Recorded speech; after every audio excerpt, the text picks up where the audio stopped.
All right, welcome back. I'm Dave, and this is Tulsi Gabbard's channel. It's devoted to her. It's my channel that's devoted to her. Quick update on the monetization thing. Apparently, I have to get 4,000 hours of viewing time, and I think I had something like 3,200. So even though I'm over 1,000 subscribers and climbing rapidly, I'm heading toward 1,100 now. It's just crazy. I need some more views, so like I tell people, kiddingly, people I meet, I say, can you just load the video and put it on repeat play? And if you want to do that, great. I don't know if they keep counting them if you do that, but it's just a matter of time. Hopefully this thing will get itself worked out in a few days, and I'll be over 4,000 and monetization and, you know, full speed ahead. I want to talk about how I just don't think it's going to happen as far as media coverage in Tulsi Gabbard. It's just not going to happen. You know, the video I did earlier today, that was a so-called independent outlet, although, you know, you can go on Pluto TV and get those guys. I mean, they're kind of mainstream, even though they're considered independent. I'm talking about TYT. And look, somebody pointed out to me on Twitter that this gave Tulsi an opportunity to really kind of hit back, and she explained everything, and I think at times this guy Cenk looked a little like, he looked a little clumsy, he looked a little off, sort of, you know, off his game or whatever. And again, I'm not a regular viewer of his, so I can't tell you. I've seen him debate other conservative people, and he's struggled. He's really struggled in those debates. Anyway, bottom line, and I'm not just singling him out, I mean, go down the list, you got Colbert, MSNBC. You know, the best interview she's done so far, ironically, I think, on a mainstream TV outlet, was with Tucker Carlson on Fox. And it was just, you know, amazing. And a lot of people, see, this is what worries me, that a guy like me comes over and I support Tulsi Gabbard. A guy like Tucker gives her a fair shake. And then, you know, hey, she's friends with Stephen Bannon, or Stephen Bannon likes her, you know. And then the progressives start to say, well, why do all these conservative people like her? You know, what's going on? Maybe she's not really one of us. You know, that's kind of the only thing I can think of. And then I'm thinking, well, don't you want her to do well in a general election? Don't you want her to do well? I mean, I guess she's got to fight through the primary and prove that she's the most progressive. But I think progressives and independents and whoever, they have to look at her policies and say, are those policies good? Are those policies mainstream but progressive? And I think the answer is yes. Now, when I say mainstream, I mean, when you think about it, not is it in the middle, is it in the center of America and so forth, but are those ideas mainstream enough to catch the imagination, like kind of like the Andrew Yang with his UBI and some of the other ideas he has.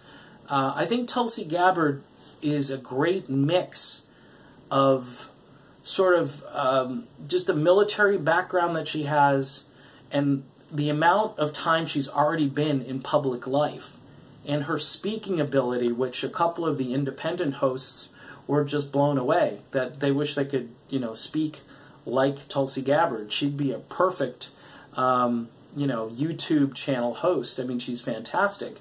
And she makes the people around her comfortable with the way she talks. I noticed this guy, Cenk, he seemed a little, almost like nervous interviewing her. And some of his questions, like I said, they were, you know, he said at one point, so you'd vote for your own, you'd vote for your own resolution or something like that. I'm like, did he just really ask her that?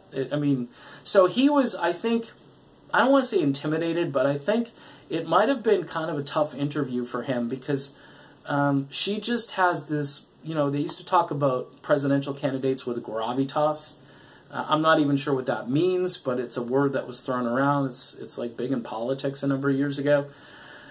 And it's kind of like this self-assured confidence, and, you know, it adds stature. You know, if you can pick a VP with gravitas, you're going to have pick another Dick Cheney. That's just a great idea. More George W. Bush needed gravitas. And so, but Tulsi Gabbard has it. It's built in, and it's not faked, and she's the real deal. But the media doesn't, they don't care. They don't want this. They just don't want it. I think they want another hipster candidate, or another sort of a candidate they can follow around who will say crazy things or will be, you know, the most combative with Trump. I think this whole thing with Joe Biden maybe not being able to run now because of all of these allegations. We'll see. We'll see if it even hurts him.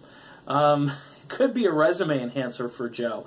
I don't understand how people could even look at his candidacy at this stage. It just, like I say, I think he's just the other side of the coin of Trump. I think he's a lot like Trump in some ways. Shoots his mouth off, is clumsy, maybe a little more articulate than Donald Trump, but that's really not saying that much. In the long run, that would be just, look, that would be, this channel, if that happens, this channel will be the third party headquarters. I will find the third party candidate and start talking them up and talking about the issues that I think are most important to the future of this country. We cannot continue to bankrupt ourselves with these regime change wars and these foreign entanglements, which everybody, at the beginning of this country, at the founding of this country, none of the founders wanted foreign entanglements. This was the last thing they could envision, and yet we are the globe-trotting police force of the world. And Tulsi Gabbard's foreign policy is so important to everything else, kind of flows downhill from the foreign policy.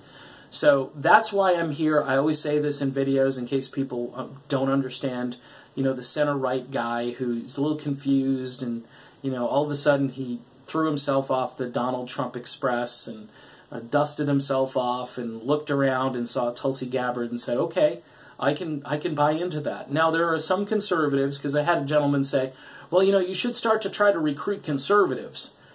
And I'm like, well, if a conservative sees this channel, they're going to freak out. They're going to say, this dude, he was all in for Trump, and now he's just, what did he do? Why? Because a lot of these people are still in for Trump, and they're still doing the apology thing, like, well, yeah, Trump probably shouldn't have told Russia to get out of Venezuela. That might not have been the most diplomatic way to go about things. But then they're up there saying, well, see, he's really not Putin's puppet, which plays into exactly what Tulsi Gabbard has been talking about. See how smart she is? She's just smarter than a lot of these other candidates. The whole Russiagate thing didn't affect Tulsi. Tulsi didn't base her presidential run on Russiagate. Okay, she wasn't hoping that Russiagate would come true, whereas Bernie, Elizabeth Warren, and Kamala Harris, a lot of these people, they bought in for political reasons. They didn't buy in because it was the truth. They just thought they could get political traction out of it. And the smart people on the left and the right, by the way, saw this for what it was.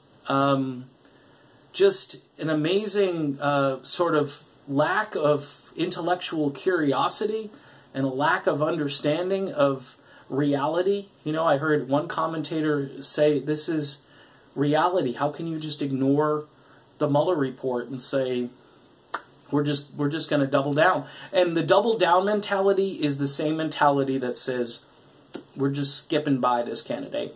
You know, she's got some crazy Assad love for us. She loves Assad. She loves she's an apologist for Assad. She doesn't understand the nuance of foreign policy. She doesn't get the Monroe Doctrine, which I just still can't believe that we have somebody in the government who is citing and saying, hey, the Monroe Doctrine and Venezuela is in our backyard. Everybody, you know, in this hemisphere apparently is under our control. I didn't know that. So why do we care about, you could say if that's true, you shouldn't be trying to build a wall if that's true, because we're all in this together, right? You should just be controlling the entire hemisphere and just extend America down to tip of South America, and then everybody is going to be happy. And go north, too, while we're at it. We might as well take care of Canada, too. Crazy stuff.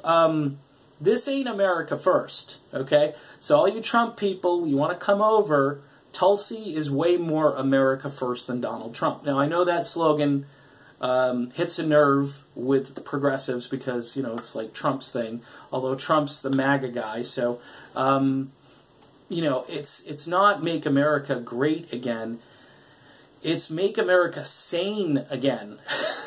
You know, it's insane what we're doing with this military-industrial complex, and they're literally running the government, and they're running it into the ground. And Eisenhower was right. And how many other ways can you explain this? So, in any event, I just don't think Tulsi Gabbard is going to get a fair shake, and that's why independent media is crucial. Not just me, guys. I'm going to just keep telling you about Jimmy Dore. Nico House, all of these people. There's a website. Let me see if I can grab the address of this website.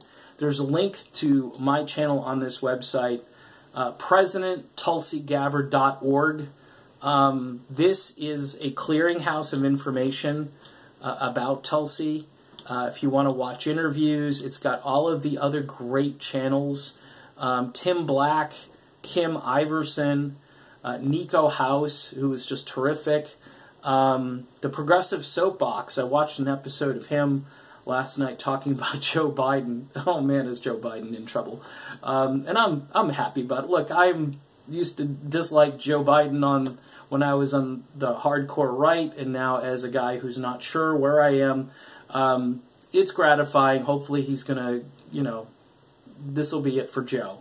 You know, keep crazy Uncle Joe away from the Oval Office. All right, so done with this video. Again, PresidentTulsiGabbard.org, and more content coming, and hopefully more viewing from you guys, and we can get to 4,000 hours, and I can start the process of monetization. Apparently it takes a month at least, because these guys are backlogged, I guess. I don't know. There's only so many Google agents out there who can approve your page for monetization. All right, see you soon.